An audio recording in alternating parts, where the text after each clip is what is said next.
जय हिंद। अब शुरू कर रहे हैं क्वेश्चन टीचिंग एप्टीट्यूड का 31 नंबर क्वेश्चन से हैं। 31 से 60 30 क्वेश्चन हम लोग करेंगे। तो पहला क्वेश्चन पूछ रहा है कि शिक्षण अभिरुचि का एक महत्वपूर्ण पहलू यह भी है। कौन सा है?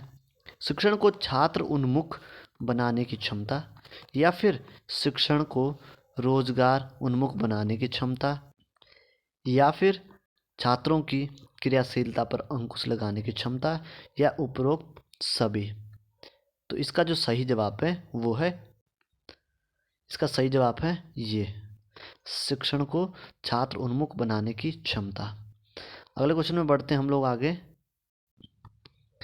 यार इसमें हम ज़्यादा फालतू इधर उधर की बात नहीं कर पाऊंगा ज़्यादा, तो सीधे क्वेश्चन पे। हाँ, एक चीज़ और कि बैकग्राउंड में साउंड आ रहा होगा, कुत्ते भौंक रहे हैं, तो यारो अब इनकी वजह से मैं चुप तो नहीं रह सकता क्योंकि टाइम जाएगा फालतू।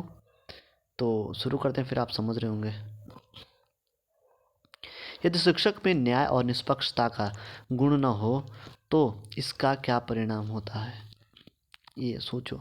इससे छात्रों का हित नहीं हो पाता, या फिर इससे शिक्षक विश्वास खो देता है और उसे सम्मान नहीं मिलता, या फिर शिक्षक की आत्मा मर जाती है, या शिक्षक निरंकुश बन जाता है। तो क्या सही जवाब है? साफ साफ दिख रहा है इसमें कि छात्रों के हित नहीं, ये नहीं, ये जवाब सही है इसका। इससे शिक्षक विश्वास खो देता है और उसे आत्मसम्मान नहीं। आगे आगे बढ़ते हम लोग। क्वेश्चन नंबर 33 पूछ रहा है कि निम्न में से कौन सा कथन सही है? तो यानी कि सही बताना हमने कि शिक्षक को पढ़ाते समय छात्रों की भिन्नताओं को ध्यान में रखना चाहिए। बिल्कुल हाँ, हो सकता है। शिक्षक को मंद गति से सीखने वाले छात्रों को झिड़कना चाहिए, या फिर शिक्षक को मेधावी बालकों का समुचित पथ प्रदर्शन करना चाहिए। तो ये आपका या उपरोक्त सभी। तो सही जवाब लग रहे हैं, सभी सही लग रहे हैं, तो उपरोक्त सभी है ऑप्शन इसमें, ये सही है। अगला है क्वेश्चन नंबर 34। भारत में प्रौढ़ शिक्षा कार्यक्रमों की असफलता का कारण है। तो कौन क्या है असफलता का कारण? अनुदेशकों एवं अन्य कार्यकर्ताओं की लापरवाही है, या फिर प्रौढ़ों के लिए किसी अतिरिक्त अभिप्रेरणा की व्यवस्था न करना, या फिर उचित निगरानी का अभाव, या फिर उपरोक्त सभी। तो इसका सही जवाब बिल्कुल उपरोक्त सभी है। और अगला सवाल पे चलते हम लोग। स्कूलों में नैतिक शिक्षा दिए जाने के संबंध में आपका क्या विचार है? नैतिक शिक्षा है नहीं, तो क्वेश्चन ऑप्शन पढ़ते हैं इसमें कि स्कूल में नैतिक शिक्षा अवश्य दी जानी चाहिए। तो ठीक है। और इस शिक्षा को स्कूलों में देने की कोई आवश्यकता नहीं है। ओके। या फिर अगला पूछ रहा है, इस प्रकार की शिक्षा को अध्यापक को अपने व्यवहार द्वारा देना चाहिए, या उपरोक्त में से कोई नहीं। तो इसका जो सही जवाब है वो तो सही है इसका क, यानी स्कूल में नैतिक शिक्षा अवश्य दी जानी चाहिए। अगले सवाल बड़े पूछता है कि यदि आपको अंतः सेवा प्रशिक्षण के लिए कहीं भेजा जाए तो आप वहाँ शिक्षकों से अपना संपर्क बढ़ाएंगे, या फिर नई नई शिक्षण विधियाँ सीखेंगे, या फिर अनुभवी शिक्षकों के अनुभव सीखेंगे, या उपरोक्त में से सभी हैं। तो भाई साहब आप लगभग सभी काम करेंगे क्योंकि सभी सही लग रहे हैं। संपर्क भी बढ़ाएंगे उनसे। अगले बढ़ते हैं, आगे बढ़ते हैं।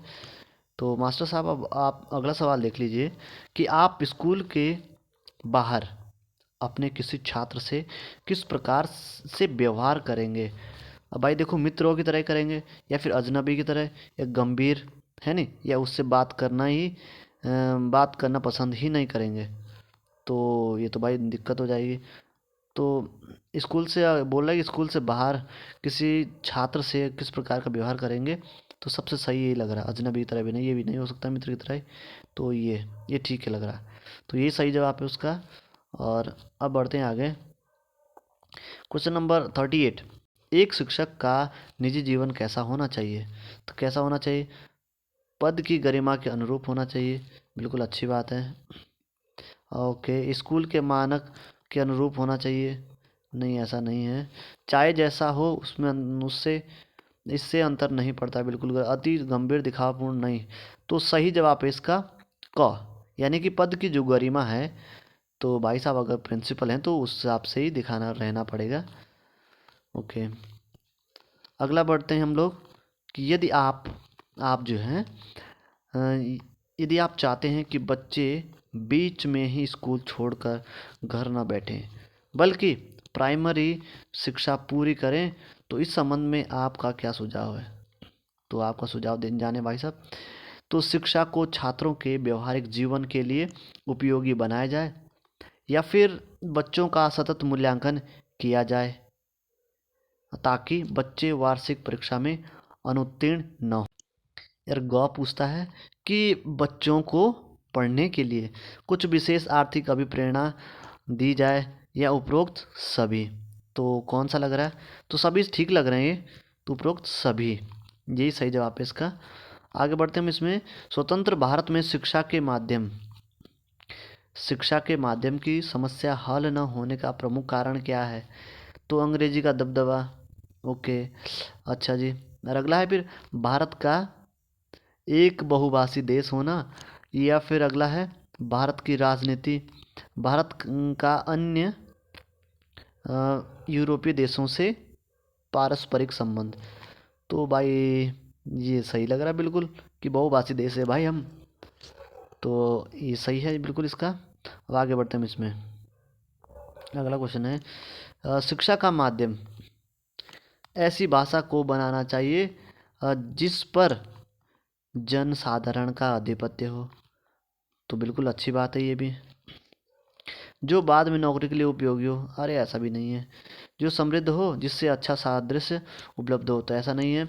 जिस पर जनसाधारण का माध्यम हो भाई, तभी तो समझेंगे बच्चे, वरना पत्थर फेंकेंगे पीछे से कागज़ पे गोले बना बना के। अच्छा आगे बढ़ो। क्या आप समझते हैं कि छात्र शिक्षक विरोधी होते हैं? भाई वही वही आ गया जो हम बता रहे थे। हाँ, क्योंकि शिक्षक उन्हें अनुशासित रखने का प्रयास करता है। नहीं, उनका विरोध मात्र उस व्यवस्था से होता है जो उनकी आवश्यकताओं की उपेक्षा करती है। बिल्कुल बढ़िया बात हो रही है। हाँ, क्योंकि वह स्वतंत्र वातावरण में जीना चाहते हैं, इसका अध्यापक को अवसर नहीं देता। नहीं, ऐसा भी नहीं है। नहीं, यह सोचना ही गलत है। तो सही जवाब जा रहा है इसका ख। ख जो सही लग रहा है कि नहीं, उनका विरोध मात्र उस व्यवस्था से होता है जो उनकी आवश्यकता की उपेक्षा करता है। तो ये सही जवाब है बिल्कुल। भाई साहब ये छप सकता है, आप देख लो इसको। शिक्षण की समस्याओं को हल करने का दायित्व किसका है? तो किसका है भाई साहब? तो प्रधानाचार्य का है, शिक्षाविदों का है?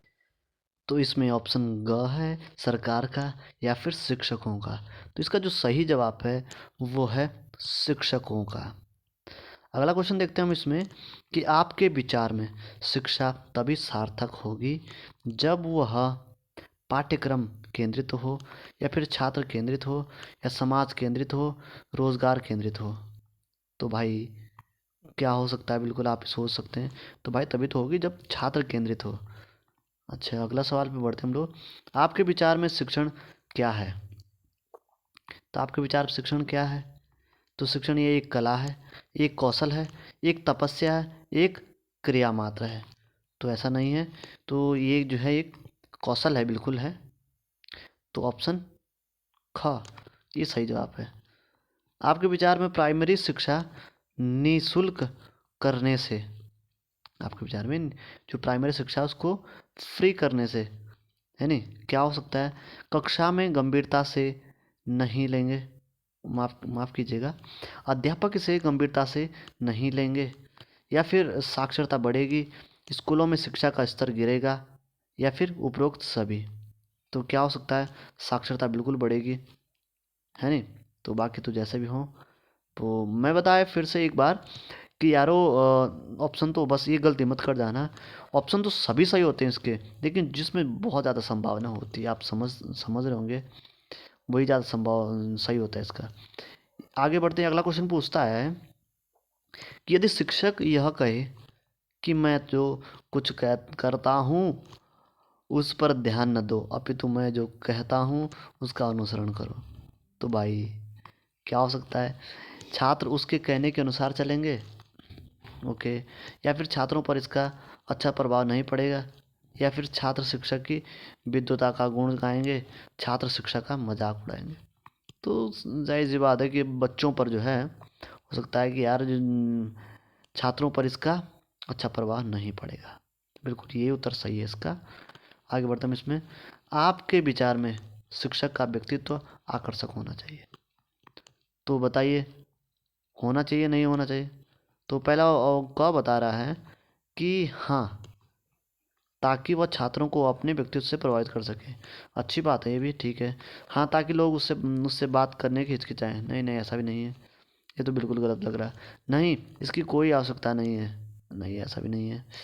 हाँ, ताकि वह समाज में सबसे अलग दिखाई दे। तो ऑप्शन क ही सही लग रहा है, यही सही जवाब है इसका। यानी कि अगला सवाल, जीवन में सफलता प्राप्त करने के लिए आवश्यक है, क्या आवश्यक है? भाग्य का अनुकूल होना, या फिर अवसर प्राप्त करने की क्षमता का होना, या फिर प्रतिकूल परिस्थितियों में भी अपने आप को ढाल लेना और परिश्रम से न भागना। तो क्या उत्तर हो सकता है इसका? उपरोक्त सभी। तो देखिए, ऐसे सवाल बड़े डेंजरस हैं ये आपको जो है गोले बरसा सकते हैं आप पर। तो बिल्कुल सही जवाब है इसका ग। क्योंकि आपके मन परिस्थिति में देखो सारे सही लग रहे हैं लगभग, है नहीं? तो भाग्य का अनुकूल होना भी, और ये ज़्यादा सही है कि प्रतिकूल परिस्थितियों में भी अपने आप को ढाल लेना, परिश्रम से न भागना। अगला सवाल, अध्यापक को अपने उस छात्र पर गर्व करना चाहिए जो अपने जीवन के आदर्शों पर अडिग रहे, या फिर यदि शिक्षक बन जाए तो समर्पण के साथ छात्रों के हित के लिए सदैव प्रयासरत रहे, या फिर अनैतिकता के प्रति शांतिपूर्ण विरोध दर्शाए, या उपरोक्त सभी। तो इसका सही जवाब है घ, यानी कि सभी। अगला क्वेश्चन है इसमें, यदि वाद विवाद प्रतियोगिता के लिए आपको निर्णायक मंडल में शामिल कर लिया जाए तो आप क्या करेंगे? ये सोच लो भाई साहब। भाई साहब पूछ रहा है कि गर्व का अनुभव करेंगे, अच्छा जी, या प्रतिभागी के प्रदर्शन प्रदर्शन के अनुसार निर्णय देंगे, या साथी निर्णय को ध्यान में रखकर निर्णय देंगे, या फिर विषय वस्तु पर बिल्कुल ध्यान नहीं देंगे। तो ऐसा नहीं है, इसका जो ख वाला जवाब है वो सही है। आगे हम बढ़ते हैं, यदि पूछता है कि यदि आपकी कक्षा में बच्चों की संख्या के अनुरूप फर्नीचर कम है तो आप प्रधानाचार्य से इसके संबंध में इसके प्रबंध करने के लिए कहेंगे, या फिर छात्रों को कम फर्नीचर पर ही समायोजित करने का प्रयास करेंगे, बाद में प्रधानाचार्य को इसकी सूचना देंगे। अच्छा, या कुछ कुछ छात्रों से खड़े होकर पढ़ने के लिए कहेंगे, उपरोक्त सभी सही है। तो बिल्कुल गलत बात है ये, तो ये सही जवाब लग रहा है बिल्कुल। छात्रों को कम फर्नीचर पर ही समायोजित करने का प्रयास करेंगे उस थोड़ी देर के लिए, बाद में प्रधानाचार्य को इसकी सूचना देंगे, क्योंकि जायज़ भी है। अब आगे बढ़ते हैं हम लोग इसमें कि खुला स्कूल व्यवस्था के संबंध में आपका क्या विचार है? तो यह शिक्षा के प्रसार का अच्छा साधन है। इससे उन छात्रों को भी शिक्षा प्राप्त करने का अवसर मिल जाता है जो किसी कारणवश पढ़ना छोड़ चुके होते हैं, या फिर इससे घर बैठे पाठ्य सामग्री प्राप्त हो जाती है, या फिर क और ख दोनों है इसके। तो बिल्कुल यही सही है इसका। क्यों? आप देख रहे होंगे यह शिक्षा के प्रसार में साधन है, बिल्कुल है, अच्छा साधन हो सकता है इसका। और बिल्कुल अगला पूछता है कि इससे उन छात्रों को भी, तो ऑप्शन घ ये इसका सही जवाब है, यही ठीक है जवाब इसका। आगे हम बढ़ते हैं इसमें, तो 54 पूछता है, माफ़ कीजिएगा, हाँ यही है, स्कूल पाठ्यक्रम में जनसंख्या शिक्षा प्रणाली करने का लाभ यह है कि इससे छात्रों को जनसंख्या विस्फोट के कारण उपजी समस्याओं से अवगत कराया जा सकेगा, या फिर अगला पूछता है कि इससे छात्र आगे पढ़ अपने परिवार को सुखी बना सकेंगे, या फिर इससे छात्र जनसंख्या नियंत्रण की विधियों के विषय में जान सकेंगे, या फिर उपयोग उपरोक्त सभी। तो भाई साहब ये तो सभी हो सकते हैं बिल्कुल, है नहीं? तो ये सही जवाब है इसका घ। आगे हम इसमें 55 ये पूछता है कि एक डॉक्टर क्या तथा अध्यापक में यह समानता है? कौन सी समानता है? कि दोनों ही समाज सेवी होते हैं, दोनों निदान के पश्चात ही उपचारात्मक विधि अपनाते हैं। बहुत बढ़िया। तो भाई साहब ये तो अच्छा लग रहा है। और अगला पूछते हैं कि दोनों आरंभ में एक ही जैसे शिक्षा ग्रहण करके आते हैं। नहीं, ऐसा नहीं। दोनों ही व्यवसायी हैं।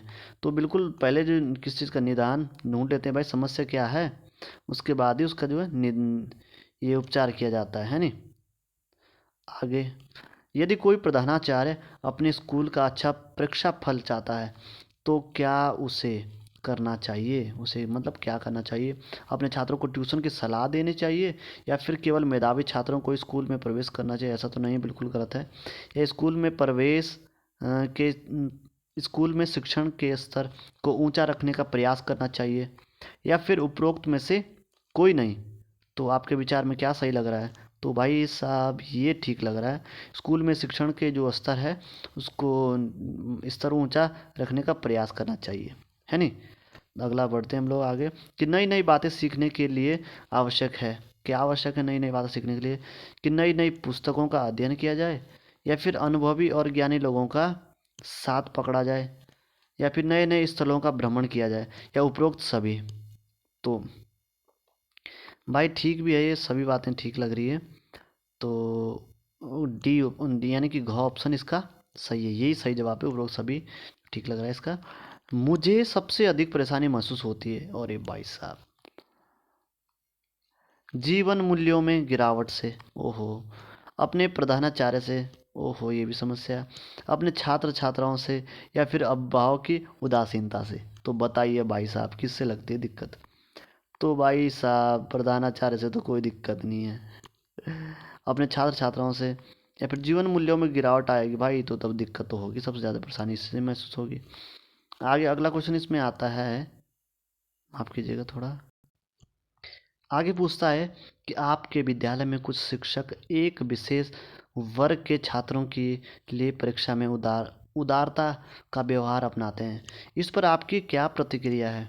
आप किसी देख लीजिए, आप अन्य किसी की परवाह किए बिना अपनी निष्पक्षता को बनाए रखेंगे, या फिर प्रधानाचार्य से शिकायत करेंगे, इस आचरण के विरुद्ध मुहिम छेड़ेंगे, या उपरोक्त सभी? अरे भाई साहब ये तो ये सही जवाब लग रहा है इसको बिल्कुल, कि आप अपना काम जो है उसी कोई दिक्कत किए बिना भी आप करते रहेंगे। अगला क्वेश्चन है कि शिक्षक की योग्यता और आचरण का सबसे अच्छा मूल्यांकन है उनके प्रधानाचार्य, विशेषज्ञ, उनके शिष्य, समाज के सब भ्रांत लोग, या फिर सब? तो सही जवाब लग रहा है इसका कि अरे भाई जिनको पढ़ा रहा है तो ये सबसे अच्छा निष्कर्ष करेंगे। तो भाई आई होप मज़ा आ रहा होगा आप लोगों को। तो जैसा भी लग रहा है आप मुझे बताओ। मिलते हैं आपको नई वीडियो में। जय हिंद।